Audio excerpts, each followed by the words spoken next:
In this section, we're going to learn about limit laws. Recall that a limit is about what's happening near a point, not at a point. We evaluated limits numerically and graphically by investigating what the outputs seemed to approach as the inputs approached a specific value.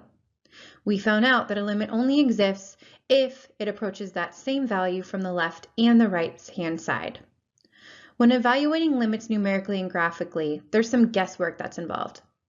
Now what we're going to do is look at more of a precise techniques by establishing limit laws. Let's start with learning algebraic limit laws. Number one, the sum. So if you're taking the limit of the sum of two functions, we can actually separate that out and take the limit of the first function plus the limit of the second function. Same thing happens when you're doing subtraction. If you have a constant multiple, so what that means is if you have a number getting multiplied to a function, so for example, 2 times f of x, we can actually move that 2 or that constant out in front of the limit.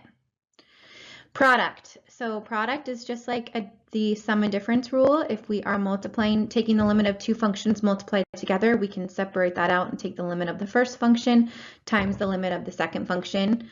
Same thing goes with quotient, except the only thing we need to pay attention to is we cannot do this if the limit as x approaches a of g of x is 0, because this would be then undefined. The power rule, this comes in super handy. If you have you're taking the limit of a function to a power, you can actually first evaluate that function and then take evaluate the limit of that function and then take the power of that. And the same thing happens with roots. If you're taking the nth root of a function, you can first evaluate the limit at that function and then take the nth root.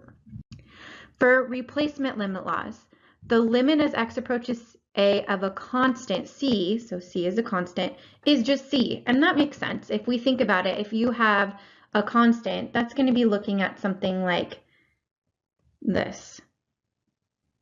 Okay, so if we're looking at a graph maybe that just goes through 2, well, guess what? No matter what value x is, the function is always going to be approaching 2.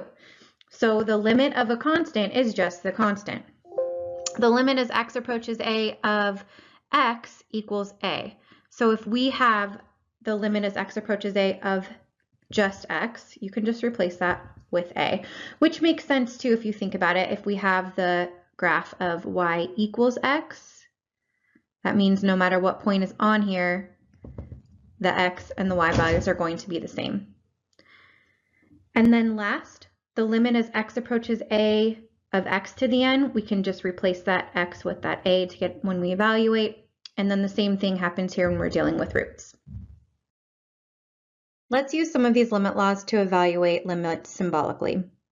Use limit laws to evaluate the limit as x approaches -3 of the quantity 4x plus 2. Okay. Notation-wise, I always write this out first, and then I'm going to do all my work to the right-hand side of it. So the first limit law I'm going to apply is the sum limit law. So that's going to allow me, when I have two limits getting added together, I can separate that out and take the limit of each function and add those together. All right, so when I do that, this becomes the limit as x approaches -3 of 4x plus the limit as x approaches -3 of 2. So now I'm going to deal with, let's work with the 4x right now. So I can use property 3, the constant multiple property, which says that if I have the limit as x approaches a of the constant of f of x, that I can move that constant out in front. So that's what I'm going to do here. So I can move that 4, because that's a constant, out in front. All right, now that I've done that, now this is going to be much easier to simplify. So I can use property 9 that states that the limit as x approaches a of x is just a. And I can also use the constant rule limit as x approaches a of c is just c. So I'm going to use this to evaluate the first, this to evaluate the second. So this is going to leave me with 4 times -3 plus So I get negative 12 plus 2, which is negative 10.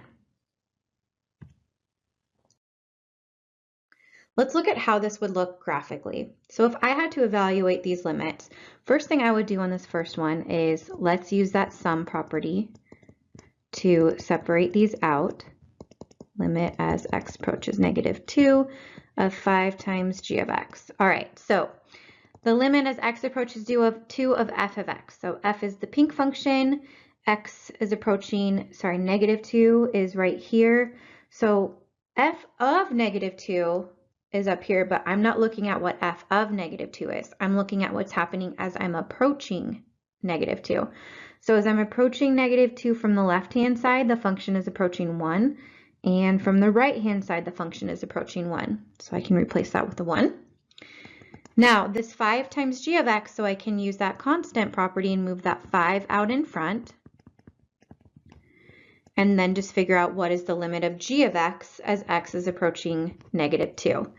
So the limit of g of x as x is approaching negative 2, so g of x is the blue. So as I approach negative 2 on the left, it's approaching negative 1.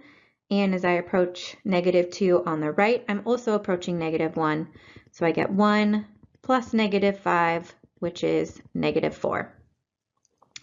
For this one, I'm going to use that property of the product property. So let's separate this out as the limit as x approaches 1 of f of x times the limit as x approaches 1 of g of x.